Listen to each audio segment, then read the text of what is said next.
This is the MandaLOREians Explosion Alex After Show, breaking down, discussing, and reviewing each and every episode of the Disney Plus original Star Wars series, The Mandalorian. My name's John Blight, and joining me, as always, Ashley Hobley. Hey, John, excited to be here as they failed to get Mandalorian. Yep. They really just... It's like Charlie Brown in the football. Every time they think they're going to get it. Nope. What an analogy. So this week's episode was titled Chapter 23, The Spies. Directed by Not a good title. No? There's not really any spies.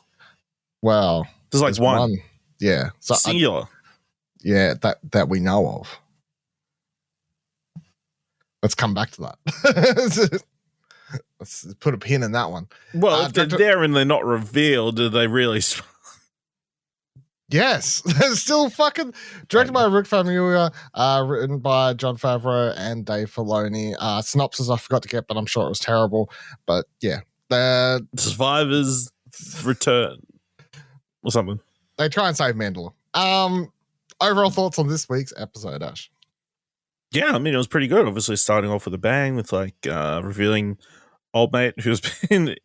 It turns out it was a bad guy all along, and that's why she was doing all the bad stuff. It's revealed there's this shadow council that's kind of keeping the Imperial hopes alive. That's all cool. Moff Gideon shows up for the first time. It's always great to see Giancarlo Esposito. And then, they try and get to Mandalore. We get to see the tension between the two clans of two tribes of Mandalore. Those who like to wear helmets and those who do not like to wear helmets. They have to work together to, find this forge. Turns out it's been a Imperial Empire base for a long time. Rip. Yeah, there was a lot to like about this episode. Obviously, it's got a lot of actual things sort of happening, which very eventful episode. But it's still, I appreciated that even amongst all that, we still had, we still had downtime. We still had that sort of the midsection there where they first get to Mandalore and they're all cruising along on the little desert ship, and you sort of get some downtime there. So I didn't feel like the episode was too rushed through getting through everything it wanted to do before, obviously we only got one episode left, but so that was good. Starting with the way the episode opens, though, some really cool things there. I'm sure there's some that I haven't even clicked onto. But so firstly, Gilead Pelion is the dude shouting out like Thrawn's return. Obviously, Thrawn's name getting just shouted out a bunch there to the point that it's interesting timing. Well, it's perfect. Obviously, timing, I don't know if if they plan to reveal that trailer as right before this episode came out. Yes. You think they planned they knew Star Wars Celebration was set at this date, and we're going to show the trailer, and then the following week we're going to mention him a bunch of times. Yes, they've had the date set for 2 years. Yeah. So yes. Okay. Do you think that's too much planning? I think that's too much planning. No, I think it... Because I think you could totally have that trailer after this, You could. The only reason I think... do you think Thrawn throws up in the next episode? No. Okay. Because Ahsoka's still doing the whole Thrawn is returning. That's what... She's saying he is. Oh, these are the whispers she was talking about in that trailer. Yes. And then you have Hera trying to pitch, I guess, to New Republic that we've got to prepare ourselves for what's coming and stuff. So I think Ahsoka's series is about her catching wind that he's out there definitely coming back. He's not going to come back by the end of this series. But Pelion is a character, though, that hardcore Legacy fans would love because he's the right-hand man to Thrawn in the Legacy book series. He's name dropped in Rebels and a couple other things in the same position, but this is the first time he's actually been seen. He was never seen in Rebels. It was only a voice, and so this is the first time you've ever seen that character in new Star Wars canon. And obviously, considering he's the guy who's like, Thrawn's coming back, everything will be great because Thrawn's the man. Still going to presume he's the second in like Thrawn's go-to right-hand man. So that's how that'll work. The other interesting character here was what's his first name? Brendan Doll? Fuck, hold on. Yeah, I got it. Brendol Hux, right? Brendol Hux. Which is that name made my ears perk up. Yeah, so this is Hux's daddy. From that you would know from the sequel trilogy of movies, played by Domhnall Gleeson. Yep. So his dad is played by his brother in this. His dad is played by Brian Gleeson. Yes, his brother. Yes. I don't think missed opportunity. For what? Should have got Brendan. What, just have the same look exactly the same? Like, that'd be kind of weird. No, Brendan Gleeson, the dad.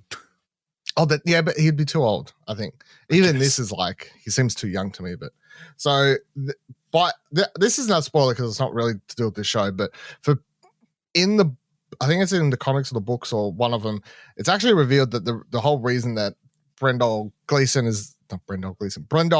is not seen in the movies and like his disappearance is actually because his son kills him. So that's how that goes. That's how he manages. Really goes spoilery.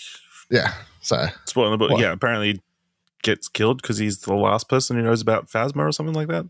What I read from quickly reading the Wikipedia page. Yeah. So that's how little baby Hux ends up in charge of the whole. I mean, really, it makes a lot of sense now how Hux got his position in the First Order. Nepotism. Because he was a son of one of the higher ups in the. That actually colors that more impressively now. Like, oh, here's a nepo baby. Yeah, it all makes sense. We didn't even know that term back in 2015. So all that, I really enjoyed this scene. It has a very comic book, like Legion of Doom, I guess, feeling to it. The fact that Gideon is even like, the Shadow Council, and like all this sort of stuff. It's sort of corny, but I'm aboard it. I can get down with this Shadow Council stuff happening, which is cool. Makes me wonder if that'll be something that continues when, maybe we do see the Shadow Council and we see like Thrawn actually like Skype him one day, and then old mate's like, "What were you saying? I told you he's real. I told you he was coming back. He's never believed me, but here he is." So that'd be cool. So then when we get to the actual Mando stuff, arriving on the planet was cool. Seeing the ex-Imperial ship that they've just spray painted the living fuck out of underneath. That's a lot of paint to cover the bottom of that. To draw the Mandalorian symbol would be it was very large. Worth it. I'd also say maybe paint it on top so then people can see, You're going to see that foot. It's like, well, just paint it on the bottom. So anyone coming head on thinks we're ex-Imperial, but yeah. You get the whole, and then let's go on this. I'm going to say straight away, Grogu and IG-11, IG-12, so stupid. Yeah. IG-12, sorry, so stupid but so good. Dylan, we started the season. Yeah, we're going to try and revive IG-11. Yeah. Now at the end of the season, we've got Grogu motoring around in his corpse. Yep. God, I love it. I mean, I was laughing when he was driving around that room, just going, yes, yes, yes, yes, yes. And then it cuts to the street. Yes, yes, yes, yes. Like such a kid with a stuck on that one button. Yeah. Fisher Paykel toy or whatever. Fisher Price. Like just pressing the button over and over and over and over and over. Just hear the noise, really, more than. technically the first time we've seen Grogu like straight up communicate something in a way that people have been able to understand. That's not true. Ahsoka understood him. True. Yeah. Fair. Why just like it's like no, yes, no, yes. They're gonna add a third button. This is the way. Why haven't they added that one already? Missed opportunity. So then when they gather everyone, obviously they're not messing around. They're not like, let's like spend a week, get to know each other, see some training exercises as a team. Bo-Katan's like, let's just go straight. Let's get straight to it. We'll go to Mandalore tomorrow. We'll do this whole. I mean, on paper, her plan makes perfect sense. I guess. We'll go down. We'll scout it out. Once we're in the area, good. We won't all go down at once. Blah, blah, no, we'll blah, just blah. make sure to take all the most important people possible. On this singular scouting missions where we have no communication with the rest of the fleet. Yeah. Makes sense. And when they get down there, they meet a whole bunch of men. They don't leave any leadership person behind. It's all the important people they're going down to do the scouting mission. It's an important mission. Yeah. Very Star Trek, How the captain always goes down, even though he's the captain, he should stay on the ship. No. Real leader leads from the front. I want to know how these other Mandalorians, how they survive for so long. Like, what the fuck have they been eating? The planet's literally the creatures. I guess. Because they are cooking there. They took out one of those monsters and they've been living off it the last 50 years. Probably could. It's a lot of salt. Yeah. To make sure it doesn't spoil it. So when they do, so coming back to the title of the episode, the spies, right? Plural. The one spy is obviously right at the start of the episode. That's revealed to be what's her face. Who do you reckon the second spy is? Because you can't be like, there isn't one. It's not a mistitle. I mean, maybe it's Axe Woves or whatever his name is. I'll tell you who it is. Who? It's the armorer. Really? Yeah. It's a... Is it a wild theory or is it I think so. Let me boil down my three key pieces. Okay, all right. Evidence here. She comes down on this trip. Well, hold on. No, she's been weird all season. She's been, in general, she's weird, but she's been weird all season. Okay. Lots of weird decisions going on. Also, I'd like to point out the last time that all of her group was attacked, she was miraculously the last person to survive. But anyway, so then we go down on this trip to Mandalore. She's like one of the biggest Mandalore, you think this would be super exciting. They're heading to the Forge. She's the fucking armorer. You'd think this would be super exciting for her. A must-see trip. But the second that 3 people turn up hurt, she goes, I'll take them back. Not get that person to take them back. I'll take them back. That's what a real leader does, lead from the front. No. Make sure they're all back safely. I find it very odd that the armorer doesn't want to go to the Forge and that she so happens to yeet the fuck out of there and not be there when Gideon and all his people show up. I mean, it's an interesting theory. What's the motivation? His helmet looks exactly like hers. Similar. The horns. Yes. What's the motivation though? I don't know. What's the motive? I don't know. Also, she did a non-answer at some point in this episode. Old mate goes, wheels on. She goes, ask where she came from or how they survived, etc. And she's like, was on the moon or whatever, blah blah blah. And old mate goes, were you Death Watch? Now, Death Watch Ash was the Darth Maul's group.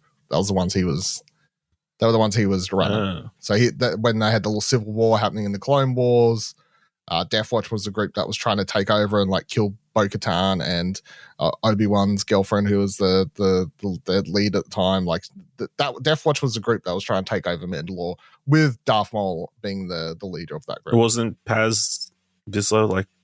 Yes. In that, yes. Yeah. So he gets asked this, and she doesn't say yes, no. She goes, "Oh, Death Watch doesn't exist anymore." Right? It's a very non-answer. Very subversive answer.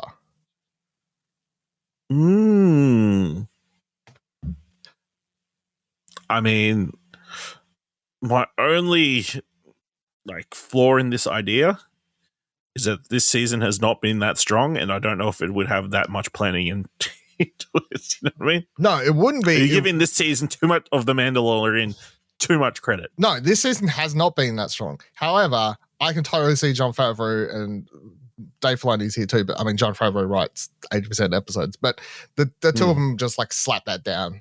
Season finale, that's the big twist. She was the bad guy. Yeah. Motivation would be, in my mind, the only thing I can make so her suddenly being okay with Bo-Katan's always been weird. You know, that was very quick sort of thing. I'm going with she's made a deal with Gideon where she gets to keep her Mandalore group, and he gets to rule over Mandalore, but her people get to live there, or something like that.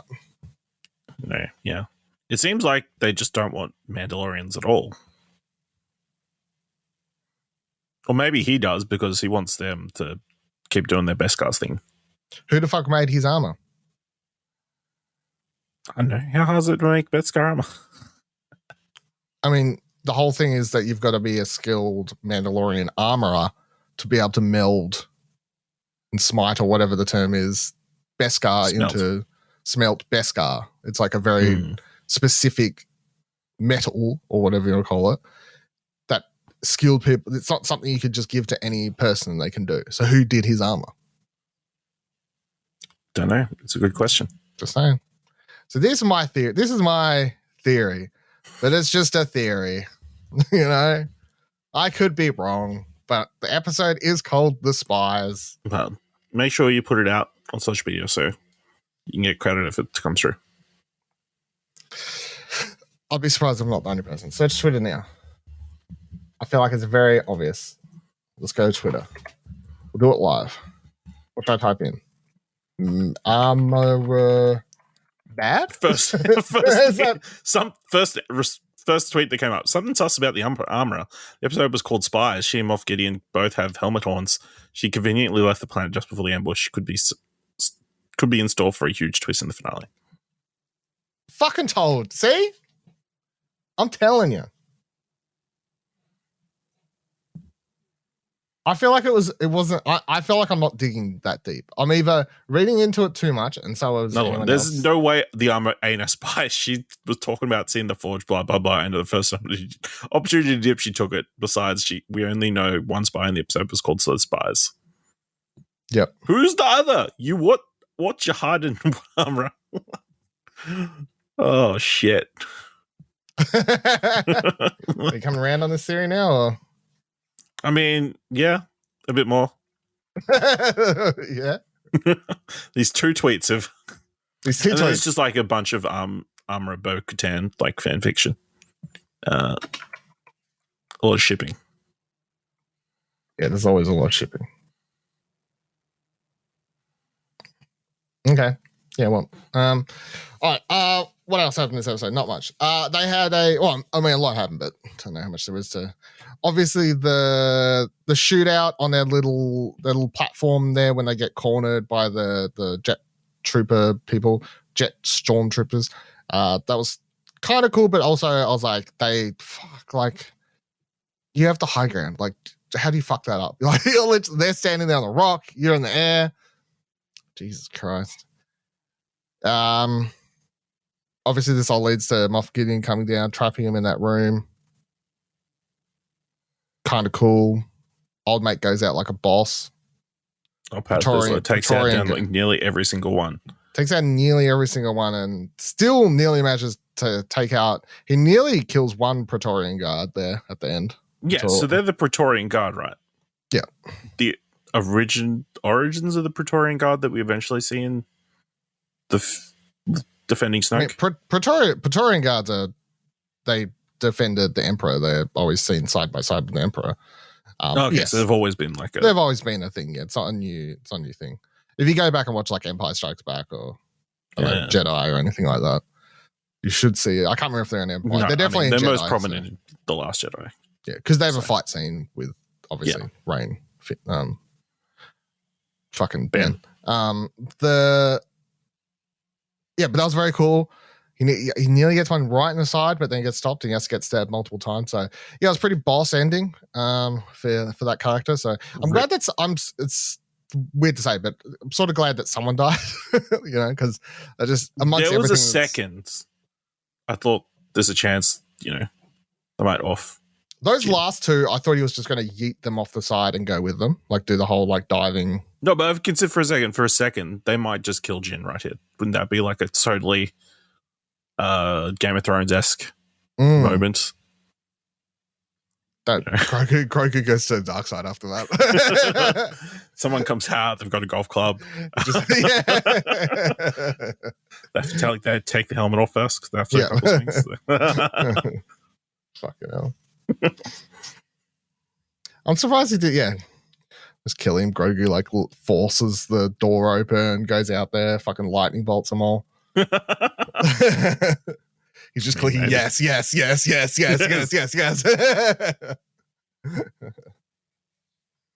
Power. And then he becomes Snoke. Also, Taika Waititi got paid like $10,000 just to come in and record. Yes, no. Well, they may have had a yes and a no from when he was last time. No. John Favreau just whipped out the iPhone. Can you say yes? Can you say no? Cheers, mate. It's probably like, do you like me? Because I said yes or no, and then tried to get the other opposite response. Yeah. Anything else?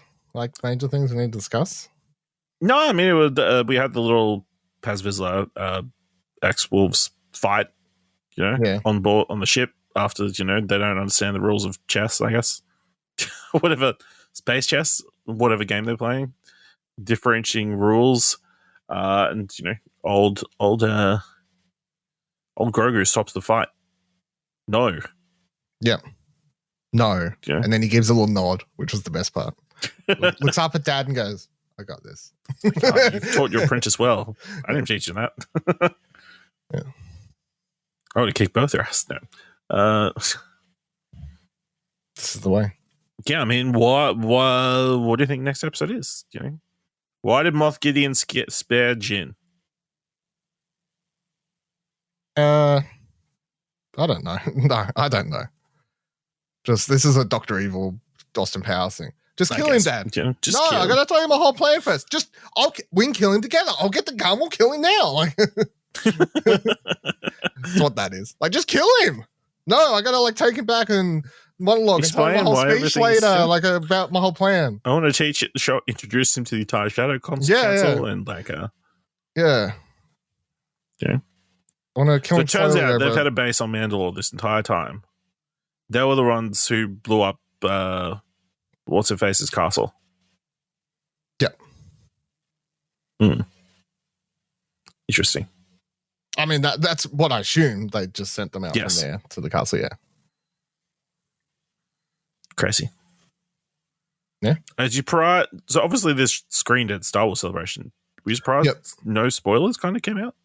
I would assume that some fuckwords were putting spoilers out there. I didn't see anything. No, I didn't see anything either. No. Between us, we see the whole entire internet. So yeah. So I didn't see nothing, but I would assume that some people definitely would have spoiled it. Some people would have got unlucky, I assume. But yeah. Yeah. Well, so what do you think the finale is? What do you think the go is there? Well, clearly they rescue Jin, and then they fight off Moff Gideon, and then he skulks back to his Shadow Council, all sad and depressed. It's like, oh, would you take Mandalore again? Like, nah, screw Mandalore, we'll be fine. We'll figure it out. And old mate Pelion, and then Thrawn busts in. Yeah, it's because Thrawn's coming, right? Because Thrawn. Thrawn busts in the door. He's like, I'm back, baby. I mean, I know I said no before about Thrawn coming back, but I guess if they did have a after credit scene at the Shadow Council, comes in and says, "I'm here for the Empire," where he just comes in and he's like, yeah, it just says one simple sentence or something like, or it's like, "Can you?" I mean, I heard you've been talking shit.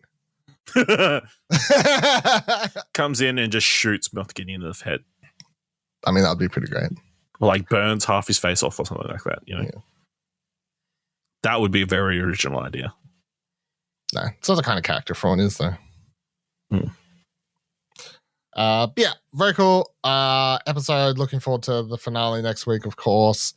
Thank you for joining us on this episode of The Mandalorians. I've got one more episode to go, exciting, and then after that, we'll have a few weeks off, and then we're back to talk about what the fuck's Visions.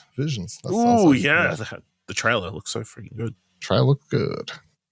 Of course, check out everything else on explosionnetwork.com. Check out all the podcasts and stuff over there. Follow us on Twitter by heading to explosionnetwork.com/Twitter. Come talk to us on our Discord if you'd like, explosionnetwork.com/Discord. And until next week, we have spoken. Dawn should come in and he just says, fucking space whales.